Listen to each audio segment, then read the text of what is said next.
शिरोमणि आचार्य गुरु और विद्यासागर जी महामुनि राज की, परम पूज्य मुनि श्री 160 प्रमाण सागर जी महाराज जी की, परम पूज्य मुनि श्री 160 विराट सागर जी महाराज जी की। आज का यह संत समाधान का सत्र प्रारंभ करते हैं और सबसे पहले मैं दिव्यांश जैन कार्ड पैलेस सागर को यहाँ पर आमंत्रित करता हूँ। बालक है और आज की शुरुआत प्रश्न वह है महाराज श्री के श्री चरणों में रखा है। उसके बाद में जो बच्चे यहाँ उपस्थित हैं उनके नाम और जो मेरे पास में आए हुए प्रश्न हैं उनके। नमस्ते महाराज जी, मेरा प्रश्न ये है कि अन्न मंदिर में तो प्रसाद चढ़ता है लेकिन जैन मंदिर में क्यों नहीं प्रसाद? बहुत अच्छा प्रश्न किया। देखिए प्रसाद क्या है, ये अलग अलग जो मान्यताएं हैं उसका ही प्रतीक है। समझिए, अन्य मतों में ईश्वर को एक सगुण रूप में निर्गुण रूप में माना जाता है और ये माना जाता है कि ईश्वर है जो समय समय पर विभिन्न रूपों में आते हैं और उनके अनुसार ईश्वर भोग लेते हैं। प्रसाद किसको बोलते हैं? अपने इष्ट को कुछ दे दें और उसमें से जो बचे वो प्रसाद, तो भोग ले और उसके बाद बचे तो प्रसाद। तो अन्न मत के अनुसार जितने भी भगवान हैं वे भोग स्वीकार करते हैं, क्योंकि वो प्राणों को धारण भी करते हैं, इस दुनिया में आते हैं तो भोग स्वीकार करते हैं। और भोग स्वीकार करने के उपरांत जो बचा होता है उनके भक्तगण उसे प्रसाद के रूप में ग्रहण करते हैं। जैन धर्म के अनुसार जो भगवान होते हैं वे कृतकृत्य, परम तृप्त, भूख प्यास आदि की बाधाओं से ऊपर उठ जाते हैं। उनको ना भूख लगती है ना प्यास, वो प्राणातीत हो जाते हैं, सिद्धालय में पहुंच जाते हैं। तो उनको हम लोग भोग नहीं लगाते, क्योंकि वो भूख लगे तब ना भोग दें। तो जब वो उनको भोग ही नहीं लगाया तो प्रसाद कहाँ बचा? इसलिए जैन मंदिर में प्रसाद की व्यवस्था नहीं है। अन्य मंदिरों में प्रसाद की व्यवस्था है, क्योंकि वहाँ भगवान को भोग लगाया जाता है और हमारे यहाँ भगवान को भोग नहीं लगाते, अपितु भगवान के चरणों में अपने भोगों का त्याग किया जाता है। इसलिए भगवान के पास जब हम लोग कुछ चढ़ाते, आप लोग कुछ चढ़ाते हो, तो जो चीज़ चढ़ा देते हैं उसको क्या बोलते हैं? निर्माल्य। क्या बोल देते हैं? निर्माल्य। वह सेवन करने योग्य नहीं रहता, उसको हम लोग लेते भी नहीं। तो भगवान के चरणों में त्याग की भावना से जाते हैं। इसलिए जैन मंदिर में प्रसाद चढ़ाने की और प्रसाद बांटने की परंपरा नहीं है। चलिए, अक्षिता जैन सतना, उसके बाद में अर्चिता जैन बिलासपुर तैयार है। नमस्ते महाराज जी, मेरा प्रश्न यह है कि 8 साल के नीचे की उम्र के बच्चों को अभिषेक समझ गया तुम्हारा क्यों नहीं मिलता? 8 साल से कम के बच्चे को अभिषेक, पूजन, आहार आदि देने के लिए क्यों नहीं कहते हैं?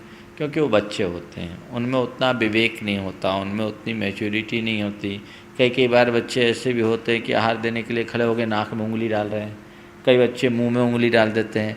एक बार हम एक जगह पड़गाहन को जा रहे थे, एक 5 साल का बच्चा पड़गाहन में खड़ा था, उसके हाथ में अमरूद था, आधा खा लिया था।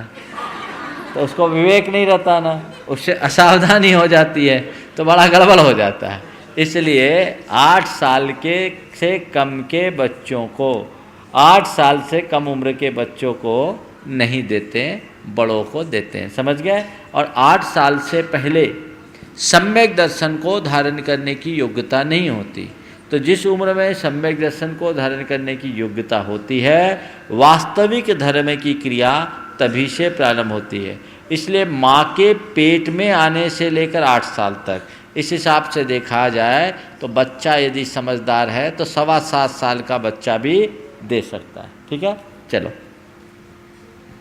अर्चिता जैन बिलासपुर, गीत सेठी इंदौर। आजा।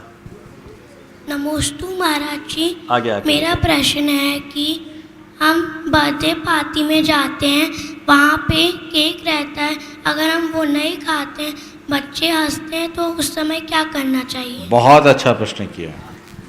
सबसे पहले इस बच्ची के माध्यम से मैं उनके अभिभावक और पेरेंट्स से कहना चाहता हूँ कि बर्थडे पार्टी बंद करें, जन्म दिवस मनाना शुरू करें। बर्थडे पार्टी में और जन्म दिवस में क्या अंतर है मालूम है? वर्ष डे का जो आप लोग पार्टी देते हैं भारतीय परंपरा के अनुकूल है ही नहीं।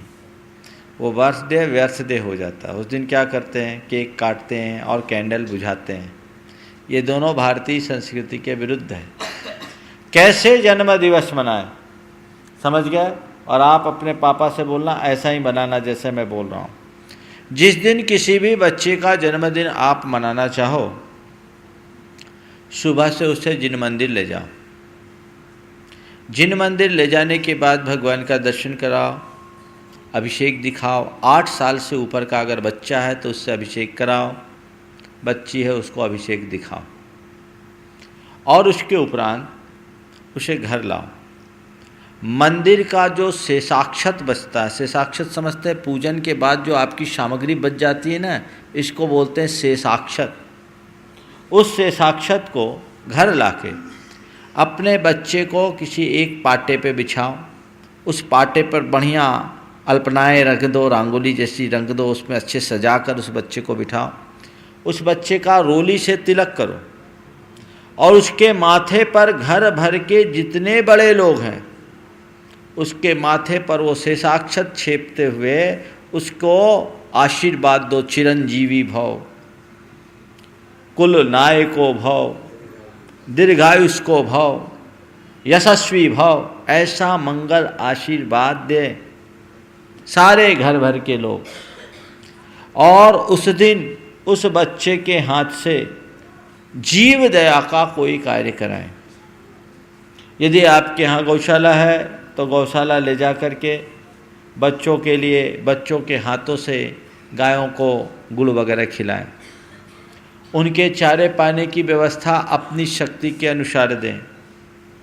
और यदि नहीं है तो देश भर में 137 गौशालाएँ गुरुदेव के आशीर्वाद से चल रही है, देवोदय महासंघ के माध्यम से। आप वहाँ उनके लिए अपनी शक्ति के अनुरूप दान दें। कहते हैं अभय दान देने से अपमृत्यु टलती है, इसलिए अभय दान जरूर देना चाहिए।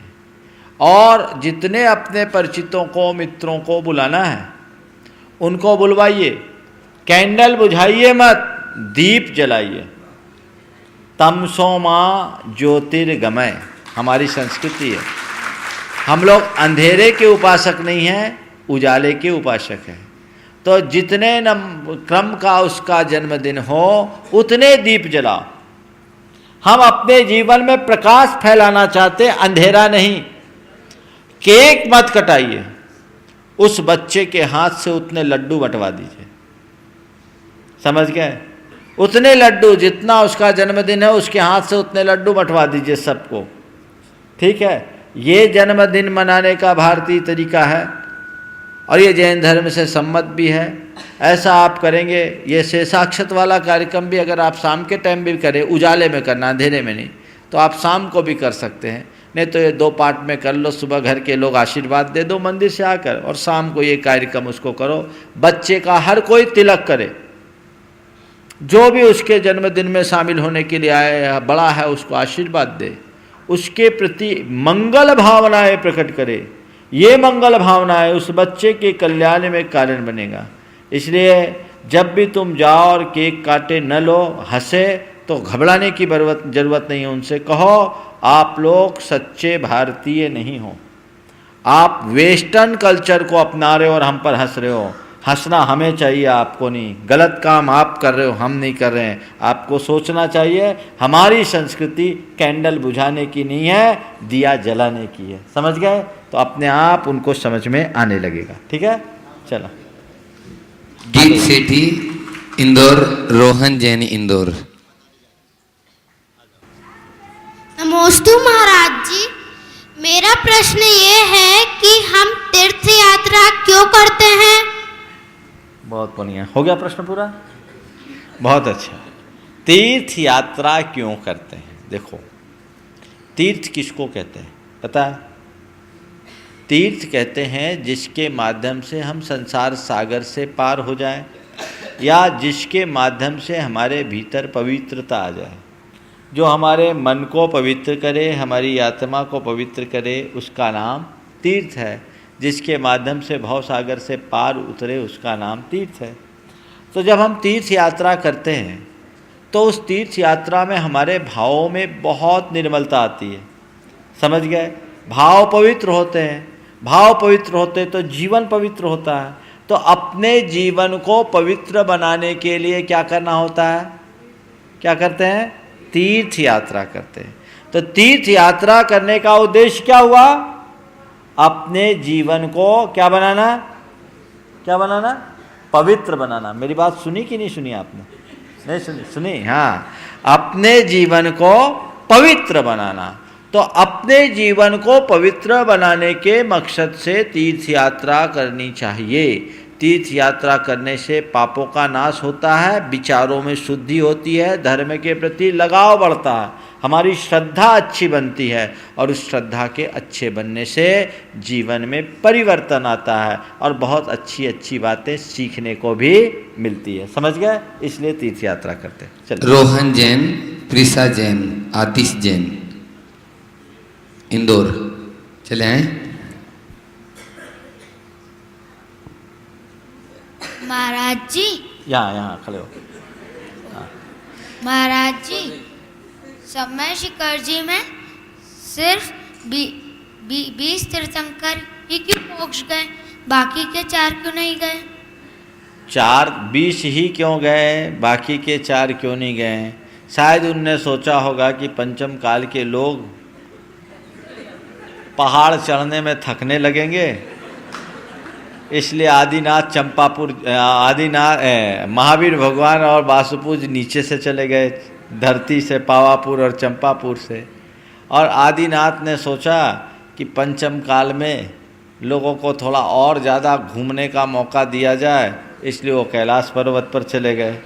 और नेमिनाथ भगवान को जहाँ से वैराग्य हुआ, उनने कहा वहीं से मोक्ष होना चाहिए। देखो, ये उत्तर तो मैं तुम लोगों को समझाने के लिए दे रहा हूँ, हकीकत ये नहीं है। काल दोष के कारण 4 तीर्थंकर दूसरी जगह से मोक्ष गए। नियम के अनुसार 24 के 24 तीर्थंकरों का मोक्ष यहीं होना चाहिए, लेकिन वर्तमान में हुंडा और शर्पणी काल चल रहा है। इस काल में सब तीर्थंकरों का यहाँ मोक्ष नहीं हुआ, 20 का ही हुआ। और जन्म सबका अयोध्या में होना चाहिए, लेकिन बहुतों का जन्म अयोध्या से बाहर हुआ, कुछ का ही अयोध्या में जन्म हुआ। ये काल का दोष है, लेकिन हम समझते हैं जो हुआ सो अच्छा हुआ, ताकि हमको बहुत सारे तीर्थ करने के मौके मिल जाते हैं, नहीं तो एक ही तीर्थ में सिमट जाते हैं। समझ गए ना? इसलिए जो हुआ सो अच्छा हुआ। चलो। प्रिसा जैन, इंदौर। देखो, हंसो मत, बच्चों के प्रश्न बड़ों से अच्छे होते हैं। समझ गया? भगवान, हाँ, हम रोज रोज मंदिर क्यों नहीं जाते? हाँ, रोज रोज क्यों नहीं जाते? बहुत अच्छा प्रश्न है। आप ये अपनी मम्मी से पूछो कि मम्मी, हमको रोज रोज मंदिर क्यों नहीं ले जाती? जब हम स्कूल रोज जाते हैं तो हमको मंदिर भी रोज जाना चाहिए। क्यों? मंदिर जाने से मन पवित्र होता है ना? हमारा भाव अच्छा होता है ना? मंदिर जाने से अच्छा लगता है। तो अपनी मम्मी से कहो, आप और आप जैसे सारे बच्चे अपने अपने मम्मी से कहो कि हमको रोज़ मंदिर ले जाओ, और रोज़ नहीं ले जाओ तो कम से कम वीकेंड में तो ज़रूर ले जाओ। पर जिस दिन मंदिर नहीं जाओ, उस दिन घर में 9 बार नमोकार मंत्र का जाप तो जरूर करो, और भगवान को प्रणाम जरूर करो। ठीक है? आदिश जैन, जबलपुर। पूर्वी जैन, उसके बाद में तैयार रहे। नमस्ते महाराज जी। महाराज जी, मेरा प्रश्न ये है कि हमें पेड़ से फूल क्यों नहीं तोड़ना चाहिए? पेड़ से फूल क्यों नहीं तोड़ना चाहिए? मैं आपसे पूछूं, आपका कान कोई काट ले तो आपको कैसा लगेगा? बोलो। बहुत बुरा लगेगा। बुरा लगेगा। तो पेड़ में जान है कि नहीं है? तो पेड़ को बुरा लगेगा कि नहीं? लगेगा। तो जब पेड़ को बुरा लगेगा, वैसा काम क्यों करना? ठीक है ना। और फूल जो है डाल पे अच्छे लगते हैं कि आपके हाथ में अच्छे लगते हैं? डाल पे। तो डाल पे अच्छे लगते हैं, तो फूल से पेड़ों की शोभा होती है, इसलिए फूल को नहीं तोड़ना चाहिए। हमको उनके प्रति दया का भाव रखना चाहिए। देखो दया का भाव कैसा होता है। भगवान महावीर जब 4 साल के थे, सुनो, हाँ चलो एक कहानी सुनाने की मांग की है, पर आज बच्चों का दुर्भाग्य है कि आज लाइव नहीं है। चलो आगे पीछे सुनेंगे, लीज लाइन फेल है, फिर भी ये कहानी एक दिन उनको मिल जाएगी। इसकी ऐसी व्यवस्था करना कि पहले से बच्चों को सूचना दे करके ये आज का कार्यक्रम टेलीकास्ट हो। खैर, तो मैं कह रहा था भगवान महावीर जब 4 साल के थे, उनकी माँ त्रिशला उनके जो महल के पास एक बड़ा पार्क था, उद्यान था, उसमें टहल रही थी। और टहलते टहलते वो क्या की कि मेन ट्रैक को छोड़कर दूब पर चलने लगी। दूब होती ना घास, उस पर चलने लगी। और बालक वर्धमान एक जगह खड़ा हो गया। वो ठिठक करके खड़े हो गए, वो आगे बढ़े नहीं। माँ आगे बढ़ गई। माँ ने आवाज़ लगाया, बेटा वर्धमान आ तो जल्दी आ। वर्धमान ने कुछ नहीं बोला। बोला बेटा आ देख, ये कितनी कोमल कोमल दूब है, और वो देख तो ये कितना सुंदर फुब्बारा है, आ तो सही। वर्धमान ने अपनी तरफ से कुछ नहीं बोला। जब कुछ नहीं बोला तो माँ तब तक लपक करके वर्धमान के पास आई और देखती क्या है कि उनकी गाल गीले हैं, आंसू की धार है। माता त्रिशला का मन एकदम व्याकुल हो गया। ये क्या, तेरे आंखों में आंसू क्यों, तुम क्यों रो रहे हो? उनने कुछ नहीं बोला। फिर पूछा उसकी आंसू पोंछते हुए, बेटे तुम रो क्यों रहे हो? तो बोला मम्मी, आप जब इन कोमल कोमल दूबों पर चलती हो ना, तो हमें बहुत तकलीफ़ होती है। ऐसा लगता है कि जैसे मेरी पीठ पर चल रही हो, और देखो ना आपके चलने से मेरे पीठ पे कैसे छाले आ गए। त्रिशला ने जो सुना तो एकदम उसकी हालत बहुत गंभीर हो गई। बदहवास सी हालत में उनकी शर्ट उतार कर देखा तो वर्धमान के पीठ पर उनकी माँओं के पाँवों के निशान बने हुए थे। समझ गए? तो उनके अंदर इतनी करुणा थी कि दूब पर कोई पैर रखता तो उनको लगता कि मेरे ऊपर कोई पैर रख रहा है। समझ गए? तो जीव दया का पालन करना चाहिए और फूल पत्तियां कभी नहीं तोड़नी चाहिए। चलिए, पूर्वी जैन, उसके बाद आशिता जैन बिलासपुर तैयार है। नमोस्तु महाराज जी, मेरा प्रश्न यह है कि इधर खड़े होके, हाँ। मेरा प्रश्न यह है कि कुछ महाराज जी वाइट कलर की पिच्छी यूज़ करते हैं और कुछ आपके जैसे पिच्छी यूज़ करते हैं, तो इसका क्या रीज़न है? अभी कुछ ही दिनों से वाइट कलर की पिच्छी का चलन हो गया। पिच्छी का तो जो शुरू से चलन था वो यही था। बीच में मोर पंखों पर गवर्नमेंट ने बैन करने की बात की, तो एक महाराज जी को, विद्यानंद जी महाराज जी को, उनके किसी भक्त ने साउथ अफ्रीका के मोर का पंख ला करके दिया। वहाँ वाइट मोर होते हैं, तो उनने उसका यूज करना शुरू किया। और बाद में उनके साथ श्वेत पिच्छाचार्य एक बिरुद जुड़ गया, वो उनका एक नाम जुड़ गया। तो उस नाम के कारण वो अब सफ़ेद पिच्छी ही रखने लगे। सफ़ेद रखे चाहे काली रखे, मोर पंखों की पिच्छी होनी चाहिए जो सहज रूप से प्राप्त हो जाए। तो ये एक घटना विशेष के कारण ऐसा हुआ है, पर इसका मतलब ये नहीं कि काली पिच्छी वाले महाराज अलग और सफ़ेद पिच्छी वाले महाराज अलग। समझ गए? चलो, आशिता जैन बिलासपुर, फिर अक्षत जैन सतना तैयार है। नमोस्तु महाराज जी, मेरा प्रश्न यह है कि जब हम मंदिर नहीं जाते तो मम्मी पापा चिल्लाते कि उनके बच्चे मंदिर आते, उनको देखो, उनकी सब तारीफ करते, उनका मान सम्मान बढ़ता है। तो क्या मम्मी पापा का ये कहना कि उनका तुम्हारा मान सम्मान बढ़ेगा तो तुम मंदिर जाओ सही है क्या? इससे उनका पाप का बंध नहीं पड़ेगा? देखिए, निश्चित रूप से मम्मी पापा की ये भूल है। अपने बच्चों को इस तरीके से मंदिर जाने के लिए प्रेरित करना मेरी दृष्टि में ठीक नहीं। माँ बाप को चाहिए कि बच्चों को प्रारंभ से इतनी बातें सिखाएं और समझाएं कि बेटे, मंदिर तुम्हारे जीवन का एक अंग है। मंदिर जाए बिना तुम अपने जीवन को पवित्र नहीं बना सकते। अपने मन को रिचार्ज करने के लिए भगवान का दर्शन करना चाहिए। मंदिर जाने से मन प्रसन्न होता है, जीवन की वास्तविकता का बोध होता है, हमारे संस्कार अच्छे होते हैं, हमारे भाव निर्मल होते हैं। जब बच्चों को प्रारंभ से ये बातें सिखा दी जाए तो फिर बच्चों को बड़े होने के बाद मंदिर जाने के लिए कहने की आवश्यकता नहीं रहती। जैसे बच्चों को स्कूल का इम्पोर्टेंस आप बताते हैं, आज मैंने देखा कि बच्चे स्कूल का इम्पोर्टेंस बताते हैं तो बच्चे आजकल अपने स्कूल को नागा करना पसंद नहीं करते। कभी भी अब्सेंट करने की बात हो, पेरेंट्स चाहें कि एक दिन रुक जाए तो कहते नहीं मम्मी हमारा कोर्स पिछड़ जाएगा, आपको चलना है। क्यों? उनने स्कूल का इम्पोर्टेंस जान लिया। इसी तरह बच्चों को मंदिर का भी क्या महत्व है बताना चाहिए और धर्म की महिमा का बोध कराना चाहिए, धर्म थोपना नहीं चाहिए। गलती कहाँ होती है? लोग बच्चों को धर्म की महिमा बताने की जगह धर्म थोपते हैं। तो एक उम्र तक तो बच्चे उसको स्वीकार कर लेते हैं, फिर थोड़े बड़े हो जाते हैं तो फिर उनका मन बगावती बन जाता है और फिर इन सब जो तर्क बच्चों के सामने प्रस्तुत किए जाते हैं उनसे उनको समाधान नहीं मिलता, वो भटक जाते हैं। तो उसको ठीक तरीके से समझाने की ज़रूरत है कि मंदिर का हमारे जीवन में क्या स्थान है, मंदिर का हमारे जीवन में क्या महत्व है, मंदिर हमें क्यों जाना चाहिए। जब ये बातें उनको अच्छे तरीके से समझा दी जाए तो सारा काम बहुत अच्छे तरीके से संपन्न हो सकता है और अच्छा होगा। रहा सवाल माँ बाप तुमसे ये कह करके कहते हैं कि मान सम्मान बढ़ता है तो तुम मंदिर जाओ, तो बच्चों को तो ये देखना चाहिए कि चलो अगर माँ बाप बोल रहे हैं तो हमको किसी के लिए भी बोल रहे हैं हमें मंदिर जाना चाहिए। हम माँ बाप की खुशी के लिए भी तो मंदिर जा सकते हैं, उनकी बात को कभी ठुकराना नहीं चाहिए।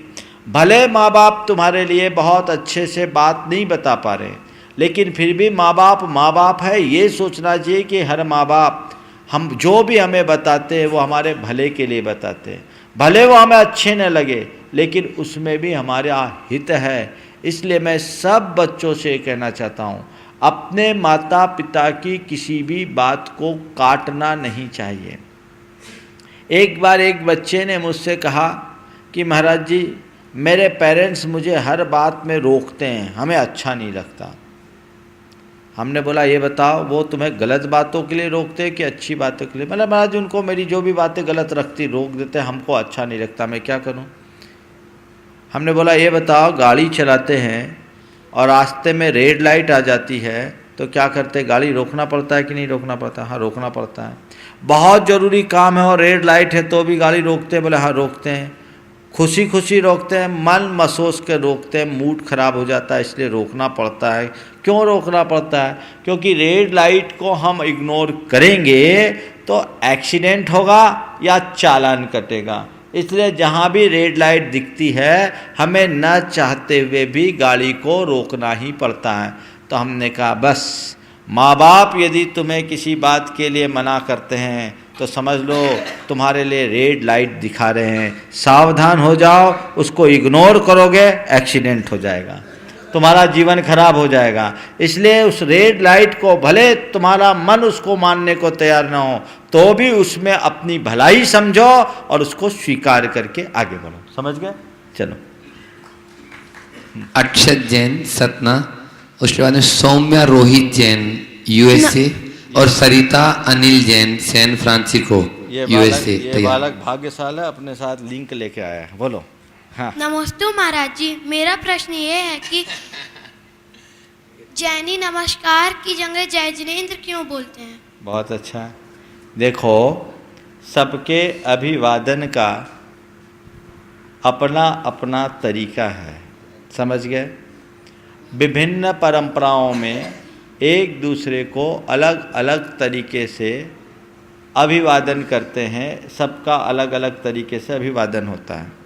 जैन धर्म में जय जिनेंद्र बोलते हैं, यानी हम एक दूसरे का सम्मान करें तो भी भगवान का नाम लें। समझ गए? यानी हम हर हालत में भगवान को अपने साथ रख करके चले, उन्हें कहीं से छोड़े नहीं। इससे अगर हमारा सम्मान का भाव बना रहेगा तो सारा काम अच्छा हो जाएगा। इसलिए हम लोग जैन लोग एक दूसरे के लिए जय जिनेंद्र बोलते हैं। कोई राम राम बोलता है, कोई नमस्कार बोलता है ना, कोई गुड मॉर्निंग गुड नाइट बोलते हैं, है ना। लेकिन हमारी परंपरा क्या है? जय जिनेंद्र। इसलिए जब भी हो जय जिनेंद्र बोलना चाहिए। ठीक है। सौम्या रोहित जैन, यूएसए। नमोस्तु महाराज जी। मेरा प्रश्न ये है, महावीर स्वामी के जीव को मरीच कहा जाता था और आदिनाथ प्रभु ने कहा था वो उनके पोते थे, ऐसा मैंने पढ़ा था, मुझे बताया गया, तो वो उनके पोते थे। आदिनाथ प्रभु ने कहा था कि वो तीर्थंकर बनेंगे। तो जब उन्होंने इतना पहले बता दिया था कि वो मरीच जो हैं वो तीर्थंकर बनेंगे, तो उनको तीर्थंकर बनने में इतने लाखों वर्ष क्यों लग गए? उन्होंने ये बोला था ये तीर्थंकर बनेंगे, पर ये थोड़ी बोला था कि कुछ भी करे अपने आप तीर्थंकर बनेंगे। उन्होंने ये बता दिया, एक फोरकास्ट किया कि भविष्य में ये तीर्थंकर बनेंगे, पर कब बनेंगे? तपस्या करेंगे तब बनेंगे कि अपने आप से बन जाएंगे? तपस्या करेंगे, सही रास्ते पे चलेंगे तब बनेंगे। तो भगवान महावीर को आदिनाथ भगवान के कह देने के उपरांत भी असंख्य वर्ष लगे, 1-2 वर्ष नहीं, असंख्यात वर्ष। आदिनाथ भगवान से लेकर महावीर भगवान तक का काल 42,000 वर्ष। एक कोड़ा कोड़ी सागर होता है, एक सागर असंख्यात वर्ष का है, और 1 करोड़ गुणित सागर, इतने सागर उनके वर्ष हैं। तो ये इतना लंबा काल महावीर भगवान को अपने आप को आगे बढ़ाने में लग गया। तो ये समझो जिनके लिए घोषित हो गया उनको इतना का टाइम लग गया, तो हम लोगों को जिनको कोई अता पता नहीं उनका कितना टाइम होगा। इसलिए क्या करें, इस प्रसंग से एक ही बात सीखो कि हमको कहीं भी चूक नहीं करनी है। धर्म के मार्ग पर केवल बढ़ते जाना है, बढ़ते जाना है, बढ़ते जाना है। Sarita Anil Jain, San Francisco, USA. नमस्ते महाराज जी। मेरा प्रश्न बहुत ही सरल है। मैं यहाँ पर देखती हूँ सुबह सुबह सब लोग बिना खाना खाए या बिना कुछ खाए मंदिर जाते हैं। हम लोग यूएसए में बहुत सुबह सुबह ट्रैफिक है, बिजी रहते हैं, हम शाम को जाते हैं। तो सुबह जाने के और शाम को जाने में के फल में क्या अंतर है? देखिए, धर्म का कार्य आप जब करो आपको फल मिलेगा, लेकिन आप जितनी उत्कृष्ट रीति से करोगे आपको उतना उत्कृष्ट फल मिलेगा। तो जब धर्म का काम आप करते हैं, सुबह आपने तय किया कि मैं पहले दर्शन पूजन करूंगा, उसके बाद ही मुंह में कुछ डालूंगा, यानी मेरी प्रायोरिटी में क्या आ गया कि पहले भगवान का दर्शन, पहले भजन, बाद में भोजन, ये उत्कृष्ट हो गया। अब आपने कहा ठीक है हम मंदिर जाएंगे, चलो सुबह नहीं शाम को जाएंगे, जा रहे हैं, ये लाभ है, लेकिन आपकी वो प्राथमिकता नहीं हुई। जैसे एक दूसरा उदाहरण देता हूँ, आप घर से मंदिर जाने के लिए निकले और मंदिर गए, ये एक पुण्य, और आपने कहा चलो सब्जी भी ले आएंगे और मंदिर भी हो आएंगे, तो क्या हो गया? आपके साथ मंदिर के साथ सब्जी जुड़ गई, यानी आपकी प्रायोरिटी चेंज हो गई। चलो बाजार भी जाएंगे मंदिर भी हो आएंगे, अंतर है। तो क्या मंदिर जाते समय बाजार मत जाओ, बाजार जाते समय मंदिर चले जाओ, समझ गए? तो मंदिर जाते समय बाजार जाने की जगह बाजार जाते समय मंदिर आप जाओगे तो आपका काम हो जाएगा। तो इसी तरीके से सुबह न जाकर के शाम को जाने का लाभ निश्चित रूप से है, लेकिन यदि सुबह जाए तो बहुत अच्छा, पर महाराज निश्चित आप लोगों को जहां आप रहती हैं मेरे ख्याल से 2-2, 3-3 घंटे की ड्राइव करके मंदिर जाना होता होगा। तो जो प्रैक्टिकल है वो करो। आदर्श तो यही है कि आप बिना खाए पिए जाओ, लेकिन बिना खाए पिए जाने के बाद आपकी हालत ऐसी हो जाए कि जाने ही लायक नहीं बचो तो खा पी के जाओ, ठीक है ना? इसको अपने हिसाब से करो, बहुत बढ़िया। आर्यन जैन, सतना। ऑनलाइन जो मुझे सुन रहे हैं उनसे भी अनुरोध है, जो बच्चे हैं वे अपने प्रश्न आपके जो ऑनलाइन टीवी स्क्रीन पर जो नंबर चल रहे हैं उन पर आप पूछ सकते हैं। अभी तुरंत आपको अपनी संकट का समाधान घर बैठे मिल सकता है। नमस्ते महाराज जी, मेरा प्रश्न ये है कि मेरे मम्मी पापा गाय को बाहर रोटी क्यों खिलाते हैं? बहुत अच्छा। गाय को रोटी क्यों खिलाते हैं? सुनो, बहुत अच्छा प्रश्न है। हमारे यहाँ गाय को माता की तरह कहते हैं ना। बच्चे जब छोटे होते हैं तो एक टाइम तक माँ का दूध पीते हैं, और माँ के दूध के बाद किसका दूध पीते हैं? गाय का दूध पीते हैं। तो गाय का दूध पीते हैं, जिसका दूध पीकर हम बड़े हुए, पले बढ़े, समझ गए, योग्य बने, तो उसका हमको ख्याल रखना चाहिए। इसलिए हमारे यहाँ जब रोटी बनाती है तुम्हारी मम्मी लोग, तो जो चूल्हे की पहली रोटी होती है उसको निकाल कर अलग रख देते हैं। वो किसकी रोटी? गाय की होती है। किस लिए? कि हम अपने से ज़्यादा पशु पक्षियों का ध्यान रखते हैं, दीन दुखी पशुओं की सेवा करते हैं, समझ गए। इसलिए गाय को रोटी खिलाना चाहिए और उससे बहुत पुण्य लाभ होता है, जीवन अच्छा बनता है। ठीक है, चलो हाँ बोलो। त्रिशा जैन, इंदौर। बच्चों को दोबारा मौका मिल रहा है, आज सीधीता से चले आए। नमस्ते भगवान, नमस्ते। बोलो बोलो। हम नमोकार क्यों बोलते हैं? नमोकार क्यों बोलते हैं?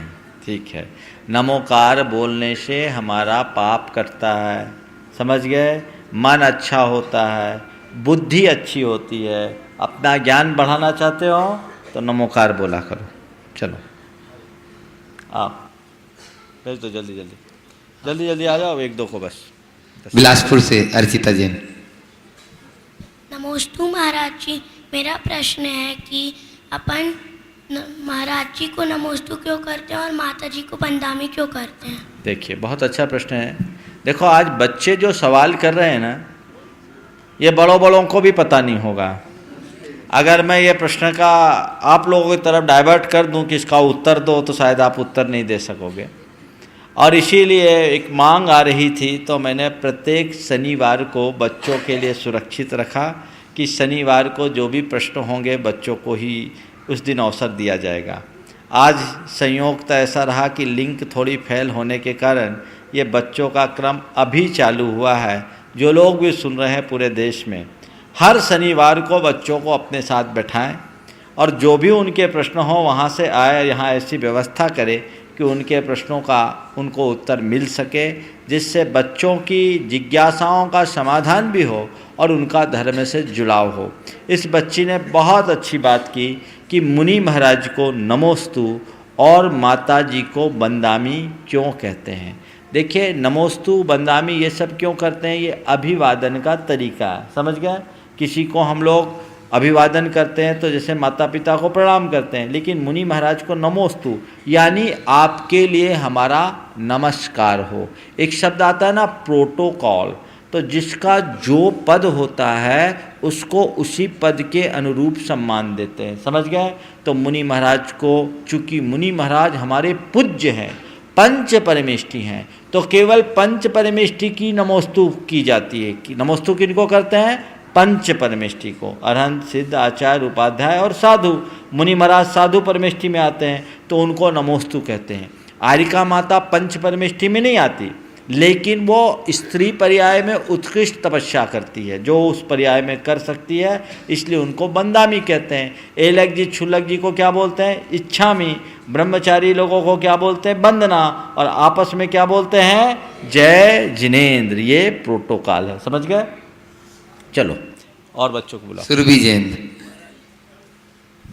हाँ, नमोस्तु महाराज जी, मेरा प्रश्न ये है कि स्त्री पर्याय का छेदन पिच्छिका लेने से होता है या सम्यक दर्शन प्राप्त करने से? बहुत अच्छा। देखो, इस बच्ची ने कितना गहरा प्रश्न पूछा है कि स्त्री पर्याय का छेदन पिच्छिका लेने से होता है या सम्यक दर्शन से होता है।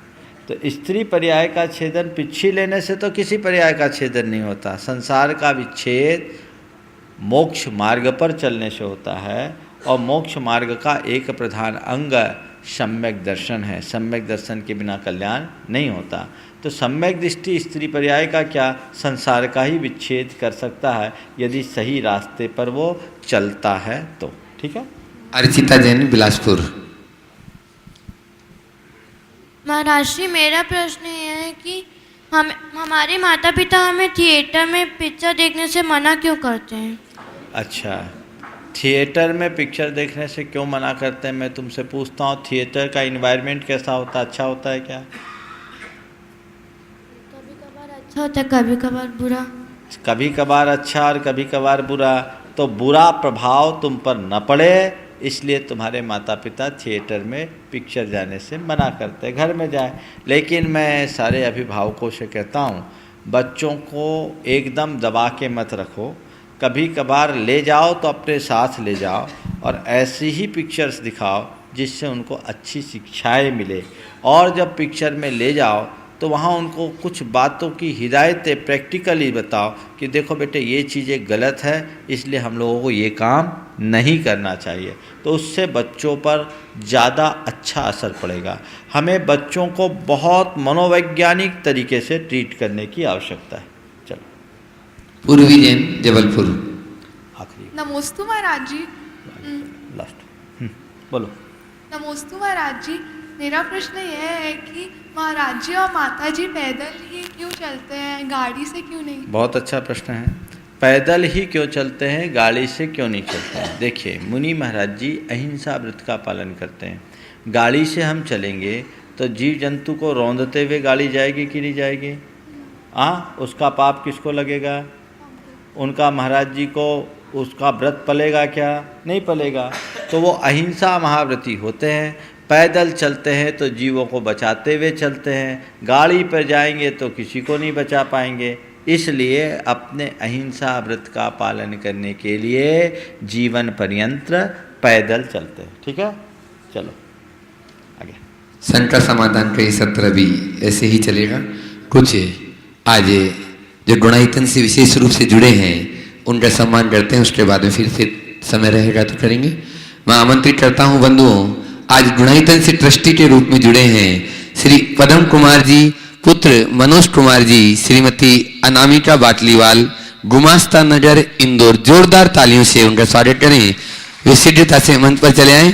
परम पूज्य महाराज श्री श्री चरणों में नमोस्तु निवेदित करते हुए आशीर्वाद प्राप्त करें। आज ट्रस्टी के रूप में गुणायतन से जुड़े हैं और इनके स्वागत के लिए मैं आमंत्रित कर रहा हूँ श्रीमान सुभाष जी जैन, मुख्य प्रशासक, और NL जैन साहब CO गुणायतन चले आए। और जो आज नए ट्रस्टी के रूप में जुड़े हैं उनका स्मृति चिन्ह देते हुए उनको स्वागत अभिनंदन करेंगे। इसी क्रम में आज प्रातःकाल की बेला में वे चले गए श्री जिया नीलेश इंद्रवदन, श्रीमती स्वाति नीलेश जिया, श्री इंद्रवदन चुन्नीलाल जिया, बड़ौदा गुजरात। वे भी ट्रस्टी के रूप में जुड़े हैं। जोरदार तालियों से उनका भी स्वागत करेंगे। सूत्रधार के रूप में जो जुड़े हैं उनको मैं आमंत्रित कर रहा हूं श्री अंकित पापड़ीवाल, श्रीमती जानवी पापड़ीवाल, श्री कच्छूलाल पापड़ीवाल, श्रीमती निर्मला पापड़ीवाल, महावीर नगर इंदौर मध्य प्रदेश। ये भी चले आए, आज सूत्रधार के रूप में जुड़े हैं। इनके स्वागत के लिए श्रीमती चंद्रकला पाटनी रांची मंत्री गुणायतन और श्रीमती डॉक्टर आशा जैन रांची जबलपुर वे चले आए।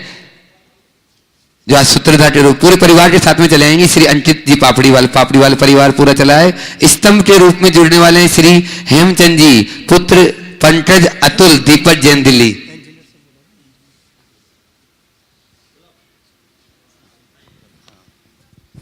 स्तंभ के रूप में जुड़ने वाले हैं श्री हेमचंद जी पुत्र पंकज अतुल दीपक जैन दिल्ली। इनके स्वागत के लिए मैं गुणायतन के निर्माण मंत्री इंजीनियर रमेश जी जैन सतना और प्रेमी जी सतना उनको आमंत्रित करूंगा। जो आज स्तंभ के रूप में जुड़े हैं उनको स्वागत अभिनंदन करेंगे स्मृति चिन्ह देते हुए।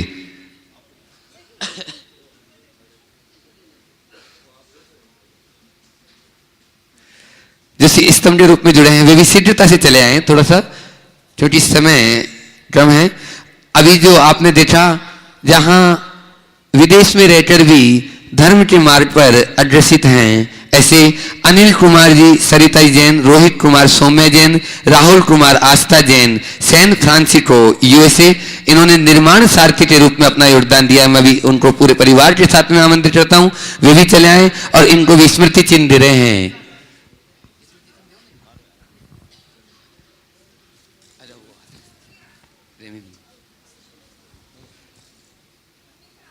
USA वाले सभी आ जाएंगे एक बार, जो आज निर्माण सारथी के रूप में गुणायतन से जुड़ने का अपना भाव बनाए हैं। उनको स्मृति चिन्ह देकर स्वागत अभिनंदन कर रहे हैं। इसी तरह में निर्माण निधि में जो आज मेरे पास में नाम आए हैं उनके नाम यहाँ पढ़ता हूँ, आप लोग तालियों के साथ में अनुमोदन करेंगे। श्री रोडमल जी, राजेश कुमार जी, मुकेश कुमार जी, थर्ड शास्त्री नगर भीलवाड़ा राजस्थान। श्रीमती डोलीबाई ठोलिया, श्री प्रकाश चंद जी, पारस कुमार जी ठोलिया, स्वर्गीय शीतलमल जी ठोलिया, बिजोलिया भीलवाड़ा। श्री उत्तम कुमार जी, कुसुम अभिषेक, नितिन पाटोदी, बड़ा बाजार हजारीबाग। श्री बाबूलाल जी, श्रीमती आशा जैन, शास्त्री नगर जयपुर। श्री मनोज जैन, संगम नगर इंदौर मध्य प्रदेश। श्रीमती सुमन देवी झांझरी, न्यू सांगानेर जयपुर। श्रीमती राज दुलारी जैन, स्वर्गीय मनरत राय जी जैन, करोल बाग दिल्ली। श्रीमती बिमला देवी अजमेरा, स्वर्गीय भंवरलाल जी अजमेरा, लुनाना नागौर, लुड़वा होना चाहिए नागौर। श्री कैलाश चंद जी, जीवेंद्र कुमार जैन, ज्वाला नगर सहदरा दिल्ली। श्रीमती प्रेरणा बेन, कल्पेश भाई साहब, बड़ौदा गुजरात। श्रीमती कौशल्या धर्मेंद्र, बेंगलुरु कर्नाटक। ये सभी फोन के द्वारा और ईमेल के द्वारा आज निर्माण निधि सदस्य में अपना योगदान दिए। जोरदार तालियों से उनका स्वागत अभिनंदन। हो गया? स्तंभ के रूप में जो जुड़े हेमचंद जी आ चुके? हो गया, हाँ हो गया। ओके। श्री कमल जैन, अनीता जैन, ईशान जैन ने अपने पोते के जन्मदिन पर दादा दादी ने उन्होंने निर्माण निधि के रूप में 11,000 राशि गुणायतन के लिए समर्पित की। जोरदार ताली से उनका स्वागत। श्री सागरमल तारामणि देवी, इम्फाल मणिपुर, इन्होंने भी निर्माण निधि में अपना योगदान दिया है। बहुत बहुत धन्यवाद। अभी मेरे पास इंदौर वालों ने एक प्रश्न रखा कि महाराज मुझे डर लग रहा है, इसलिए मैं नहीं पूछ रहा हूँ, आप मेरे प्रश्न को सुन लो, उसका समाधान दे दो। खड़े हो जा भाई थोड़ा सा। उन्होंने पूछा कि तीर्थंकर राजा महाराजाओं के परिवार से ही क्यों बनते हैं, सामान्य व्यक्ति तीर्थंकर क्यों नहीं बनता। इसी आशय का एक प्रश्न एक पत्रकार ने मुझसे बहुत पहले पूछा था और उन्होंने कहा कि महाराज जी, जैन धर्म में एक और क्षमता की बात की जाती है, सामाजिक क्षमता की बात की जाती है, फिर भी क्या कारण है कि जितने भी महापुरुष हुए वो सब राजा महाराजा ही हुए। बोले नहीं, आपने जैन धर्म को नहीं समझा। जैन पुराण राजा महाराजाओं की कथा से नहीं भरा। जैन पुराण तो भीलों और कुक्कुट मरकट की कथाओं से भरा पड़ा। तीर्थंकरत्व मनुष्यता का चरमोत्कर्ष रूप है और उस चरमोत्कर्ष रूप को कोई भी क्रमशः अपनी साधना के बल पर पा सकता है। तो पुराणों में जब किसी को कथा लायक बनाया जाता है तो उसका जो एकदम उत्कृष्ट रूप है उसे रखते हैं, लेकिन उसके पीछे की भूमिका बनाते हैं। भगवान महावीर की कथा को हम जब पढ़ते हैं तो पुरुरवा भील की पर्याय से उनकी कहानी की शुरुआत होती है। जो एक भील था, जानवरों को मारना और राहगीरों को लूटना जिसका रोज का क्रम था, वो भील अपने अंदर अहिंसा का बीज बोया और वह बीज पल्लवित होकर इस प्रकार विकसित हुआ कि एक भील ही भगवान महावीर बन गया। ये घोषणा केवल जैन धर्म में मिल सकता है कि एक साधारण भील भी भगवान बन सकता है। भगवत्ता की प्राप्ति के लिए क्रमिक विकास है। तो राजा महाराजा जो तीर्थंकर बनते हैं वो अनादि से राजा महाराजा नहीं है। एक भील, एक किंकर, एक साधारण प्राणी अपनी चेतना का क्रमिक विकास करते हुए उस उत्कृष्ट रूप को प्राप्त करता है। समझ गए? इसलिए जैन धर्म का स्पष्ट उद्घोष है, अप्पा सो परमप्पा, आत्मा ही परमात्मा है और प्रत्येक आत्मा के भीतर उस परमात्मा को परमात्मा शक्ति रूप में विद्यमान है। जो अपनी साधना के बल पर उसकी अभिव्यक्ति कर लेता है वो तर जाता है। इसलिए राजा महाराजा कोई पक्षपात नहीं, ये उनकी साधना का पुरस्कार है। तो एक साधारण प्राणी भी अपने जीवन को उसके चरमोत्कृष्ट रूप तक पहुंचा सकता है। आगे एक प्रश्न आया महाराज जी, शेफाली जैन जयपुर, मंदिर जाने की, देव दर्शन करने की सही प्रक्रिया क्या है? मंदिर जाने की, देव दर्शन की सही प्रक्रिया बताने के लिए आज समय नहीं है, क्योंकि मुझे इशारा दिया जा रहा है 1 ही मिनट है, फिर बताएंगे। दूसरा प्रश्न पूछो और आज के हाँ जल्दी पूछो, खत्म हो गया। निकिता जैन का बहुत दिन से प्रश्न आ रहा है, प्याज लहसुन खाने में क्या बुराई है जबकि इसके तो आजकल अनेक फायदे बताए जाते हैं? देखो प्याज लहसुन क्यों नहीं खाते, क्योंकि वो अनंत कायिक होते हैं, उनमें एक के आश्रित अनंत जीव होते हैं, इसलिए हमारे यहाँ जमी कंद का त्याग है। तो जहाँ तक बने जमी कंद का त्याग करो। जिनको एंटीबायोटिक्स वगैरह लेने पड़ते हैं वे यदि औषधि के रूप में ले तो मैं उनके लिए कुछ नहीं बोलता, लेकिन उत्कृष्ट तो यही है कि इनको ना खाएं।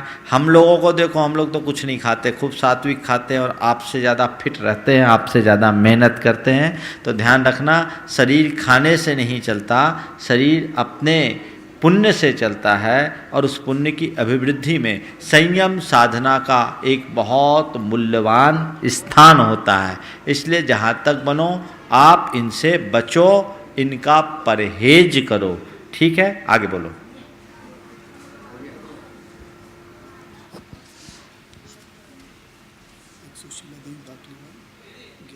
हाँ जल्दी।